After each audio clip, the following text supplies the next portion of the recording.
So దానికి అన్ని చట్టాలు తీసుకోవడం జరిగింది. సో ముఖ్యంగా మనకి మరి ఎందుకంటే ఈ బాలికల దినోత్సవము మరి ఇంతకుముందు అందరికీ చెప్పడం జరిగింది. మరి గత కొన్ని సంవత్సరాల కిందట మరి అమ్మాయిలు బయటకు వెళ్ళి చదవాలంటే కొంచెం ఇబ్బందుల పాలు. మరి ఎందుకంటే మన తెలంగాణ కొట్లాడి తెచ్చుకున్న తెలంగాణలో మరి ముఖ్యంగా మహిళలకు మరి బాలికలకు మరి అన్ని రకాల మన గత ప్రభుత్వము మరి సహాయ సహకారాలు అందించుకుంటా మరి బాలికలని ముందుకు తీసుకెళ్ళింది.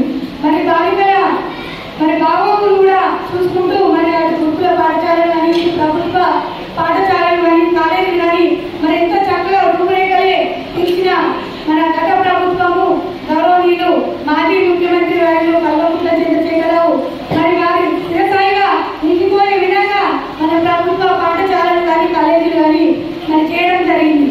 మరి ఎందుకంటే అన్నగారు ఈ ప్రభుత్వంలో కూడా మనము ప్రజాప్రతినిధులు కానీ మరి పెద్ద పెద్ద ఎంపీలు ఎమ్మెల్యేలు కానీ మరి పిల్లలకు మరి విద్య వైద్యము మరి ఇవి చాలా చక్కగా ఆటలు పాటలు అన్నీ కూడా చాలా చక్కగా కూడా మనందరము ఎన్నంటే ఉండి పిల్లల్ని ముందుకు తీసుకెళ్లాలని కోరుకుంటూ మరి అవకాశం ఇచ్చిన పిల్లలందరికీ ధన్యవాదాలు.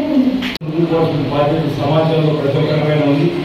అలాంటిది బాలికల దినోత్సవం సందర్భంగా బాలికలు కూడా ఈ వయసులోనే ఏది మంచి ఏది చెడు ఇంట్లో తల్లిదండ్రులు చెప్పింది అదేవిధంగా స్కూల్లోకి వచ్చినప్పుడు ఉపాధ్యాయులు చక్కగా విని సన్మార్గంలో పోయే విధంగా ఈ వయసులో మీరందరూ కూడా ఒక చక్కటి గోల్డ్ సాధించే విధంగా ముందుకు పోవడంలో మానసికంగా రేపు ఇక్కడ గౌతమ్ మేడం ఆదర్శంగా తీసుకొని అందరూ ఐఏఎస్ కావాలని చెప్పని చెప్తున్న సందర్భం మట్టిలో మాణిక్యాలంటారు. ఈ వయసులోనే వాళ్ళు ఉన్నటువంటి సృజనాత్మకం వెలుగు చేయడానికి ఇంట్లో తల్లిదండ్రులు ఎక్కువ పాఠశాలకు వచ్చిన విద్యార్థులు వాళ్ళు ఒక సృజనాత్మకం వాళ్ళు ఉన్నటువంటి కళలు బయట తీసుకోవడానికి ఒకరికి క్రీడా రంగంలో మాకు ఉండొచ్చు, ఒకరికి ఆటలలో మాకు ఆటలలో క్రీడలలో మాకు ఉండొచ్చు, ఒకరు పాటలలో రాణించడానికి అవకాశం ఉంటుంది, ఒకరు చదువులలో కూడా వివిధ రంగంలో చిన్నప్పుడే ఆయన యొక్క సైంటిఫిక్ ఏజెంట్ వాళ్ళు కూడా చిన్నప్పుడే గుర్తుపెట్టడానికి అవకాశం ఉంటుంది.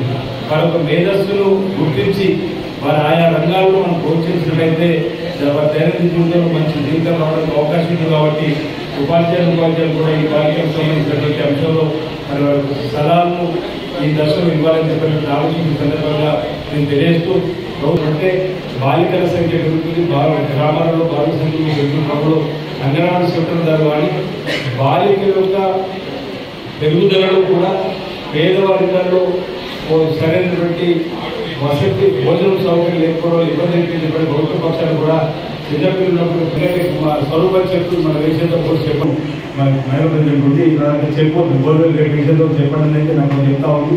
మీరు వేస్తపడతారు కాబట్టి ఎవరు వేసినా మొత్తానికి ఇక్కడ పాఠశాలలో బోర్వెల్ అవసరం కాబట్టి 24 గంటలు మీరు ఒక నిర్ణయం తీసుకోండి. లేదంటే నేను పంపడానికి కోసం కలెక్టర్ గారు సోదరులు అవసరంలో తప్పనిసరిగా బోర్వెల్ రేజావతి మాట్లాడే సందర్భంగా ముందు ప్రయాణం చక్రపాణి గారు కళా చక్రపాణి గారు ఇస్తున్నాం. ఎందుకంటే మీరు అనుకున్నాం మీరు పోటీ పడి చేయాల్సిన అవసరం లేదనుకుంటున్నా. తప్పనిసరిగా మీరు అంటున్నాం చేయండి. లేదా మాత్రం తప్పనిసరిగా వాళ్ళు దేశానికి దాఖలు చేసుకోవాలి మాకు సందర్భం చేస్తూ ఈరోజు బాలికలు కూడా ఉన్నత చదువులు చదివి ముందుకు సాగాల్సిన సందర్భంగా నేను మనవి చేస్తూ మరి బాలికల దినోత్సవ సందర్భంగా అందరికీ కూడా శుభాకాంక్షలు తెలియజేసుకోవాలి. వెల్ఫేర్ ఆఫీసర్ కూడా ప్రజలు సర్వే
నెక్స్ట్ బి సాత్విక డిస్ట్రిక్ట్ అండ్ నేషనల్ ప్రాజెక్ట్.